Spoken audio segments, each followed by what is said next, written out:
ہمیں اپنی اوقات کا پتہ نہیں کہ کتنے کمزور ہیں، حالات کو بدلنے کی کوشش میں لگے ہوئے ہیں۔ بھئی حالات کا بنانے والا، بھیجنے والا اللہ رب العزت ہے، وہ مغیر الاحوال ہیں، جب چاہتے ہیں حالات کو جیسا چاہتے ہیں بدل دیتے ہیں۔ تو یہ تو حکم پروردگار کا ہوگا تب بدلیں گے۔ دنیا کے کہنے سے حالات بدلتے تو دنیا جنت نہ بن جاتی، ہر بندہ اپنی من مرضی کی زندگی گزار رہا ہوتا۔ تو ایک ترتیب ہے اللہ رب العزت کے ہاں، چنانچہ ہمارے مشائخ نے 4 باتیں کہی ہیں، لوہے کی لکیر ہے، جب آزمائیں گے ان باتوں کو کھرا پائیں گے۔ پہلی بات کہ جو شخص اپنے اعمال کو سنوار لیتا ہے اللہ تعالیٰ اس کے حالات کو سنوار دیتے ہیں۔ جو شخص اپنے اعمال کو سنوار لیتا ہے اللہ تعالیٰ اس کے حالات کو سنوار دیتے ہیں۔ ہم اس کوشش میں لگے ہوئے ہیں کہ حالات پہلے سنوریں پھر اعمال سنواریں گے۔ آپ بات کریں دوست سے، بھئی آپ مسجد میں نظر نہیں آتے، کچھ کاروباری حالات ٹھیک نہیں، ٹھیک ہو گئے تو میں مسجد میں آؤں گا۔ یعنی ہم چاہتے ہیں حالات پہلے ٹھیک ہوں، اعمال بعد میں ٹھیک ہوں گے۔ کیسے ترتیب الٹ سکتے ہیں ہم؟ چنانچہ جسے دیکھیے وہ اسی کوشش میں لگا ہوا ہے کہ پہلے حالات ٹھیک ہوں بعد میں اعمال ٹھیک کریں گے۔ تو ترتیب ہی الٹی ہم کرتے پھر رہے ہیں۔ اعمال کو جو شخص سنوار لیتا ہے اللہ تعالیٰ اس کے حالات کو سنوار دیتے ہیں۔ اعمال بگڑیں گے، حالات بگڑیں گے۔ جب کہا میں نے کہ یا اللہ تو میرا حال دیکھ، جب کہا میں نے کہ یا اللہ تو میرا حال دیکھ، حکم آیا میرے بندے نامہ اعمال دیکھ۔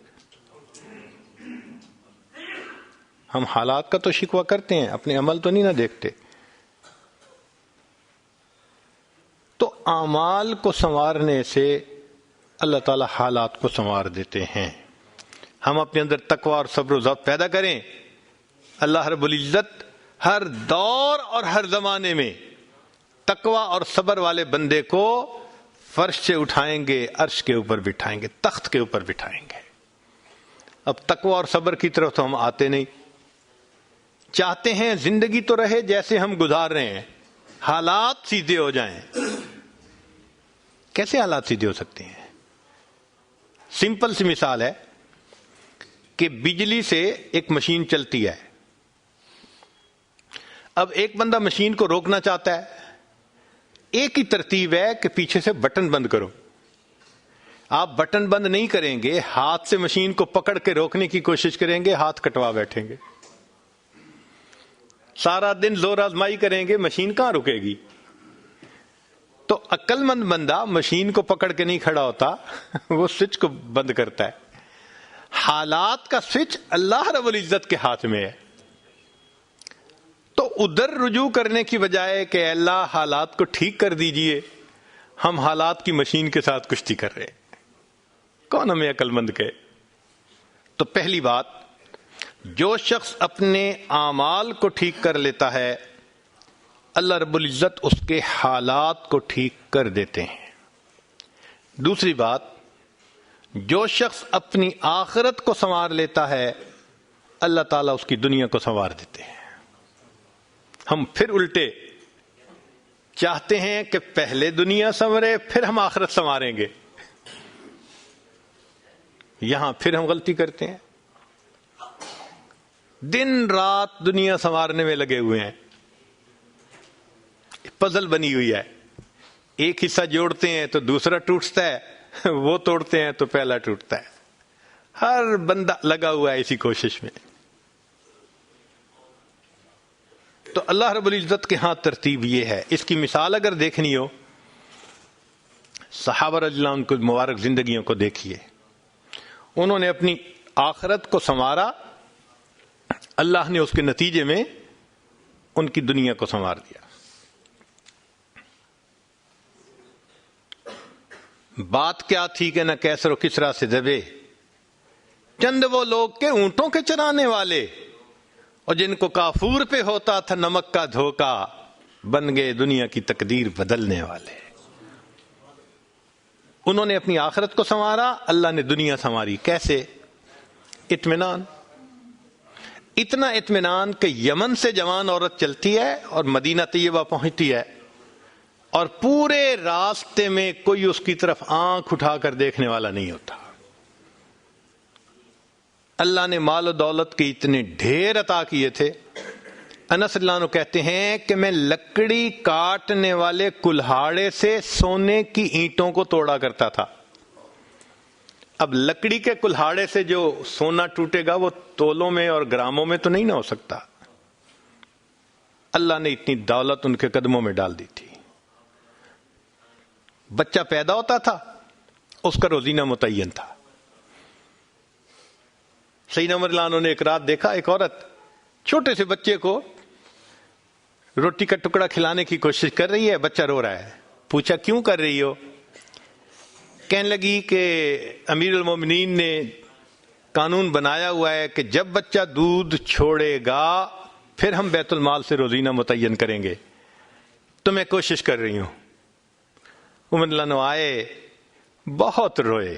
صحابہ کہتے ہیں کہ اس دن فجر کی نماز پڑھائی، قرات کے اندر اتنا گریا اور بکا تھا کہ ہمیں سمجھنا مشکل ہو رہا تھا، اتنا رو رہے تھے۔ ہم حیران تھے آج امیر المومنین کو کیا ہوا۔ نماز پڑھانے کے بعد ممبر پر بیٹھے، عمر کے اوپر اللہ رحم کرے، اس نے کتنے بچوں کی جان لی ہوگی۔ مقصد یہ تھا کہ میں نے جو یہ قانون بنایا تو کتنی ماؤں نے معصوم بچوں کے دودھ چھڑوائے ہوں گے اور وہ دودھ سے محروم ہوں گے میری وجہ سے۔ پھر اعلان فرمایا کوئی ماں بچے کو دودھ جلدی مت چھڑوائے، جس دن بچہ پیدا ہوگا اسی دن بیت المال سے وظیفہ متعین کر دیا جائے گا۔ آج سے 1400 سال پہلے ہے۔ تو انہوں نے اپنی آخرت کو سنوارا، رب کریم نے اس کے بدلے ان کی دنیا کو سنوار دیا۔ قرآن مجید میں اللہ تعالیٰ فرماتے ہیں وَلَوْ أَنَّ أَهْلَ الْقُرَىٰ آمَنُوا وَاتَّقَوْا، اگر یہ بستی دیسوں والے ایمان لاتے، تقوی کو اختیار کرتے، لَفَتَحْنَا عَلَيْهِمْ بَرَكَاتٍ مِّنَ السَّمَاءِ، ہم ان کے لیے آسمان سے برکتوں کے دروازے کھول دیتے۔ تو ترتیب یہی ہے کہ جو آخرت کو سنوارتا ہے، اس کوشش میں لگتا ہے، دنیا اس کا سایہ ہے۔ اللہ دنیا کو خود بخود سنوار دیتے ہیں، الگ سے محنت نہیں کرنی پڑتی۔ مثال کے طور پہ جو بندہ سچ بولتا ہے تجارت میں، اللہ تعالیٰ اس کی تجارت کو خود سنوار دیتے ہیں۔ قسم اٹھا کے یہ بات کہی جا سکتی ہے کہ سچ بولنے والا تاجر کبھی مفلس نہیں ہو سکتا۔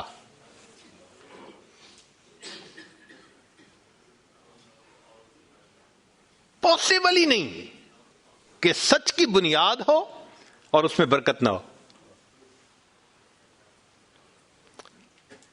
تو دو باتیں، جو شخص اپنے اعمال کو سنوارتا ہے اللہ تعالی حالات کو سنوار دیتے ہیں، جو اپنی آخرت کو سنوار لیتا ہے اللہ تعالیٰ اس کی دنیا کو سنوار دیتے ہیں۔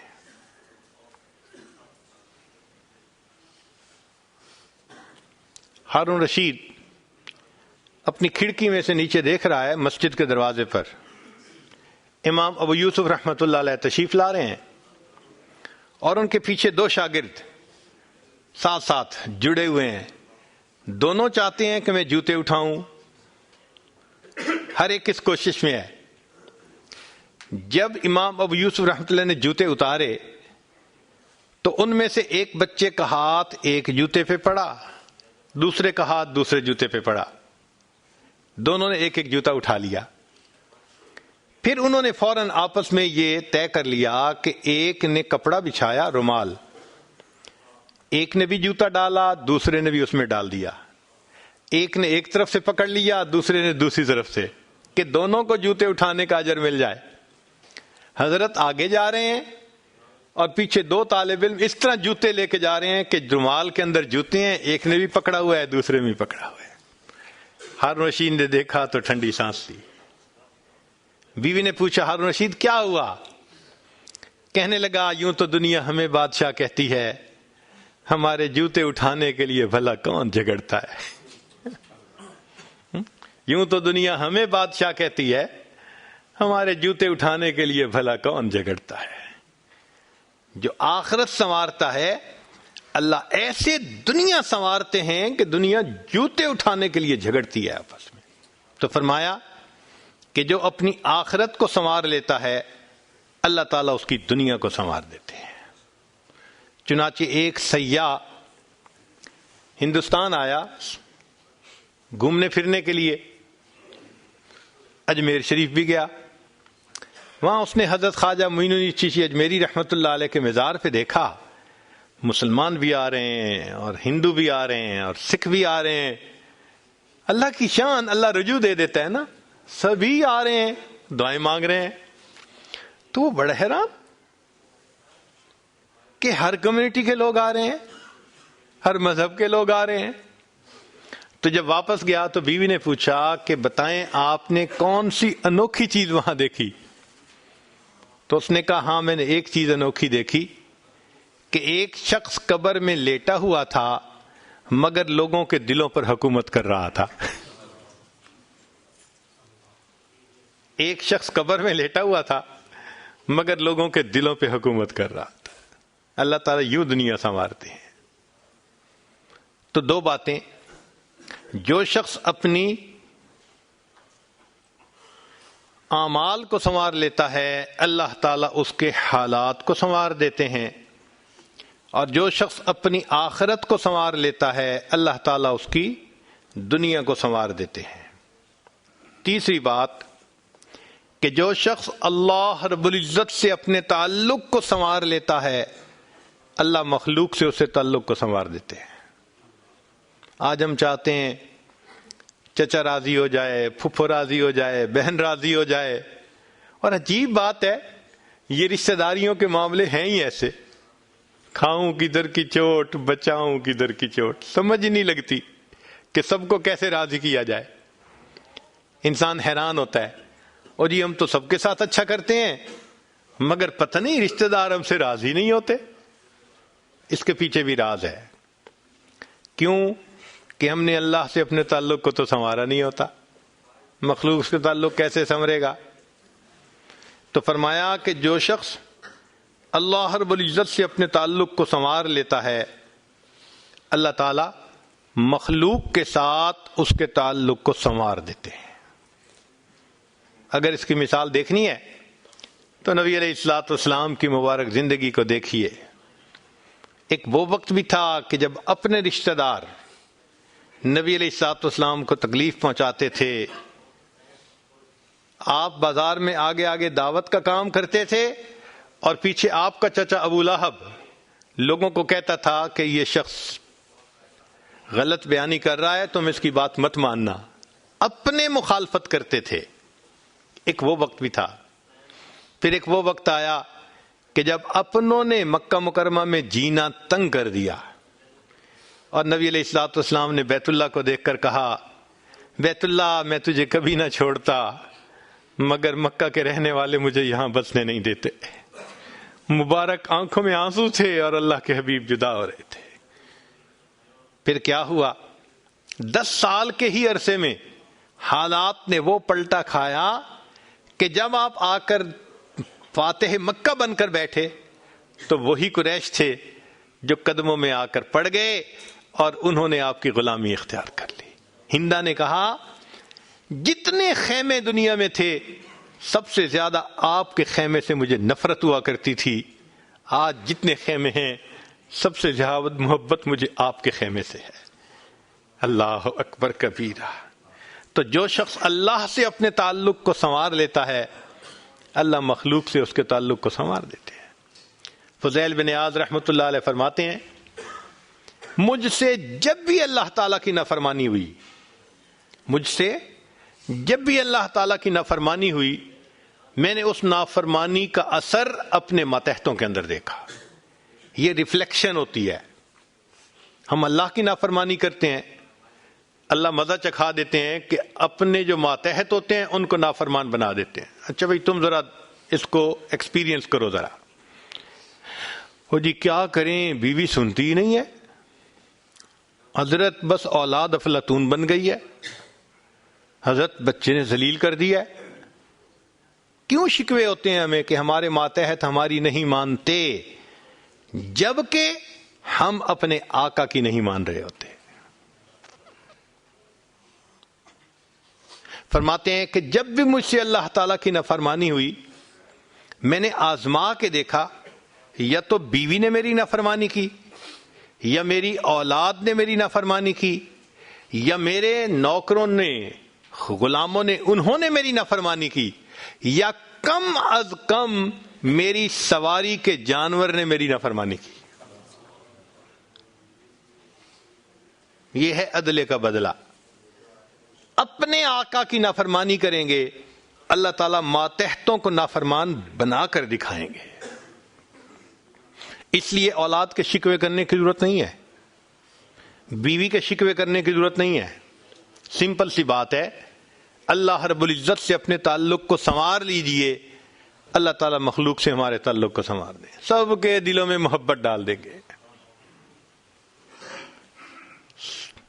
سیدنا امیر معاویہ رضی اللہ عنہ نے خط لکھا ام المومنین سیدہ عائشہ صدیقہ رضی اللہ تعالی عنہا کو کہ ام المومنین آپ امت کی ماں ہیں، آپ مجھے کوئی نصیحت فرمائیے. اور واقعی ام المومنین نے نصیحت کرنے کا حق ادا کر دیا. وہ نصیحت پڑھ کے پتہ چلتا ہے کہ انہوں نے نبی علیہ الصلوۃ والسلام کی صحبت یافتہ ہونے کا ثبوت پیش کر دیا. ام المومنین نے مختصر جواب لکھا، فرمایا دیکھیں اگر آپ مخلوق کو خوش کریں گے، اللہ کو ناراض کریں گے، اللہ ساری مخلوق کے دل میں تمہاری نفرت ڈال دیں گے. یہ اندر سے تم سے نفرت کرتے پھریں گے. اور اگر تم اللہ کو راضی کرو گے، گو کہ مخلوق ناراض ہو رہی ہے، اللہ تعالیٰ اسی مخلوق کے دل میں تمہاری محبت ڈال دیں گے، یہ سب تمہارے دوست بن جائیں گے. تو اصل تو اللہ کو راضی کرنا ہے. تو فرمایا کہ تم اللہ سے اپنے تعلق کو سنوار لو، اللہ تعالیٰ مخلوق سے تمہارے تعلق کو سنوار دیں گے. تو اولاد کو نیک بنانے کا سب سے آسان طریقہ خود نیک بن جائیے. جو خود نیک بنتا ہے اور اللہ کے حکم کو توڑنے سے باز آ جاتا ہے، اللہ تعالیٰ اولاد کو مطیع اور فرمانبردار بنا دیتے ہیں.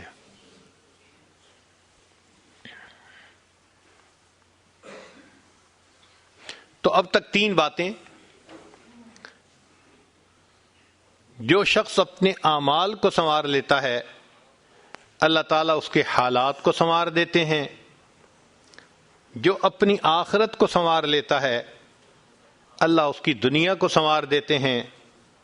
جو شخص اللہ رب العزت سے اپنے تعلق کو سنوار لیتا ہے، اللہ مخلوق سے تعلق کو سنوار دیتے ہیں. حدیث مبارکہ میں ہے جب بندہ عبادت کرتا ہے اور اللہ تعالیٰ خوش ہو جاتے ہیں، دعا جبرائیل، اللہ تعالیٰ جبریل علیہ السلام کو بلاتے ہیں اور بتلاتے ہیں کہ جبرائیل میں فلاں بندے سے محبت کرتا ہوں. تو جبرائیل علیہ السلام آسمانوں پر اعلان کرتے ہیں کہ آسمان کے فرشتوں، اللہ تعالیٰ فلاں بندے سے محبت کرتے ہیں. یہ اعلان سن کر سارے فرشتے اس بندے سے محبت کرنے لگ جاتے ہیں. پھر جبریل علیہ السلام زمین پر آتے ہیں اور زمین پر آ کر پھر اعلان کرتے ہیں کہ لوگوں فلاں شخص سے اللہ تعالیٰ محبت کرتے ہیں. ثم یودع له القبول فی الارض، پھر اللہ اس شخص کے لیے زمین میں قبولیت رکھ دیتے ہیں. پرائے اپنے بن جاتے ہیں، دشمن دوست بن جاتے ہیں، مخالفین کے دلوں میں بھی اللہ ان کی محبت اور عظمت ڈال دیتے ہیں. تو مخلوق سے تعلق سنوارنے کا یہ ہے سب سے بہترین طریقہ. کس کے پیچھے بھاگیں گے، کس کی منت سماجت کریں گے؟ بہتر نہیں کہ ہم ایک ہی کو منا لیں. جس نے اللہ کو منا لیا اللہ تعالیٰ مخلوق کے ساتھ اس کے تعلق کو سارا ٹھیک فرما دیں گے۔ چوتھی بات کہ جو شخص دن کے اعمال کو سنوار لیتا ہے اللہ تعالیٰ اس کے رات کے اعمال کو سنوار دیتے ہیں۔